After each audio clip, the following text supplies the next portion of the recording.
Yes, that's under violation as well.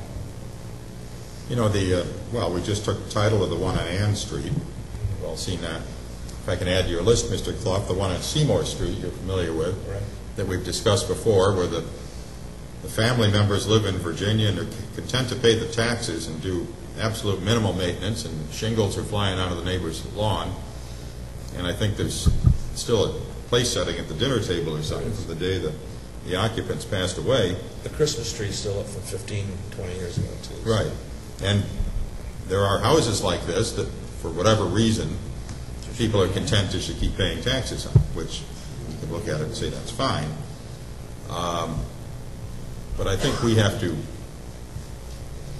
find a way to deal with the worst of the worst and the chronic, egregious situations. And I understand the right to due process and respect it. I also think there's obligations you have when you live in proximity to each other in a community.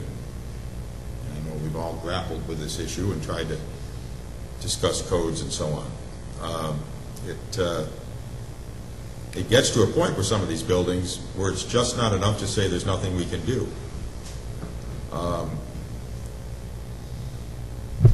Because I'm not sure staff is saying there's nothing we can do, Mr. Mayor.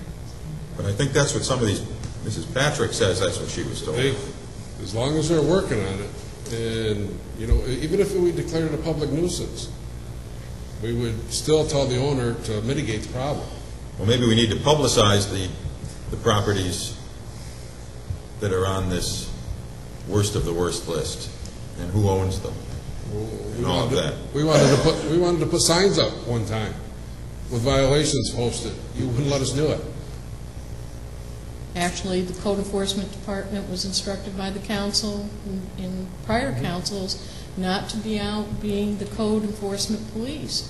We were to be reactive and respond to complaints, not to be out looking for these are properties that have been complained about.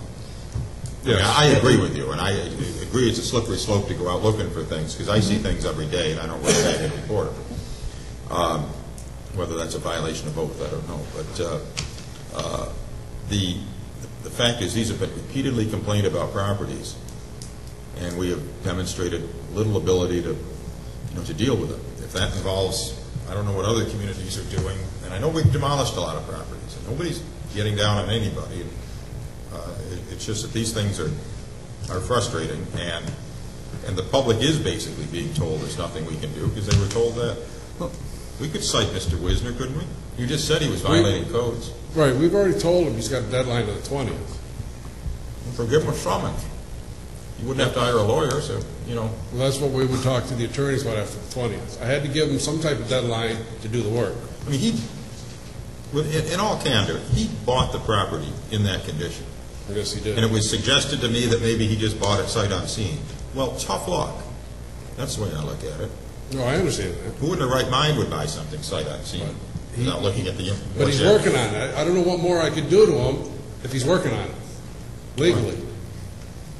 Anyone else have any questions or comments? If they're that egregious, why can't we put signs on the yard? Put in the name of the owner, their address and phone number and everything attached to it. You could.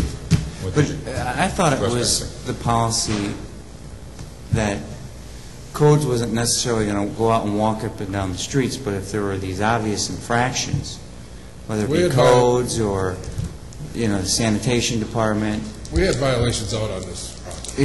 That we weren't going to ignore and wait for complaints for the obvious, but we weren't going to go look and say, well, how much is peeling off the house? And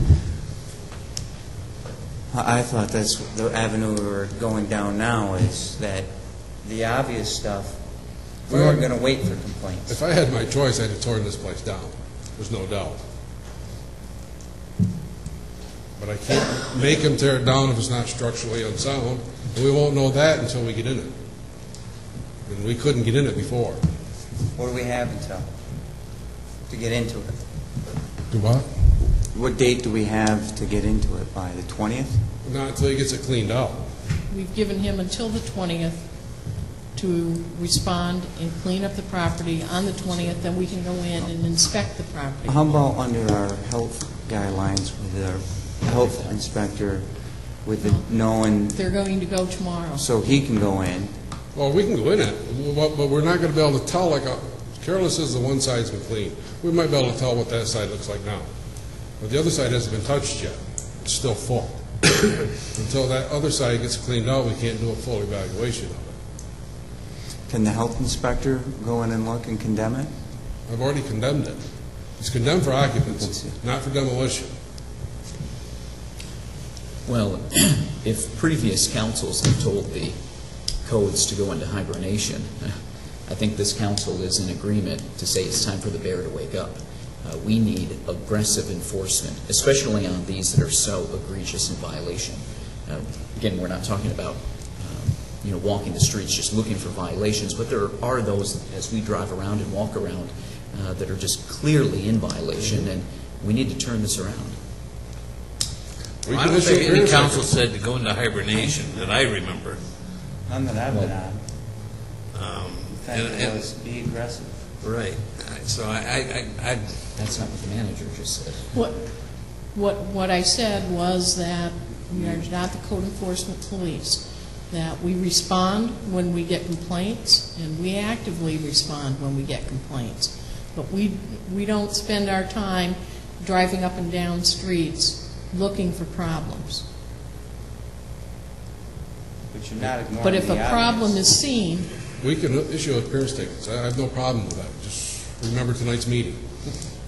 When we start issuing tickets, there's going to be a few of them.